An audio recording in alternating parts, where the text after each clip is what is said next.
咁今日咧，我哋係嚟到五台山咧，十幾年前睇見個規劃嘅，慢慢去做嘅時候咧，到而家嗱上年嚟嘅時候，由一個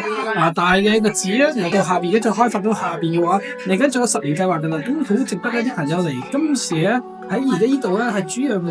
中國嘅時候咧，仲有多元文化嚟，真係好多西人英文同埋我哋嘅中東嘅朋友咧都會過嚟㗎啦。咁我哋呢度咧其實已經好多完善啦，同埋好多有經驗、有特別嘅嘢咧係值得大家嚟一睇嘅。我哋最初以為可能係一個地方，但係你今日嚟到咧就見到又係用10幾年嘅心血咧嚟打造咗呢個里裏邊咧可以最大嘅完整一個宗教嘅地方。咁我哋好建議咧，其實到嗰個時間個人中行嘅，跟住開過我哋五台山。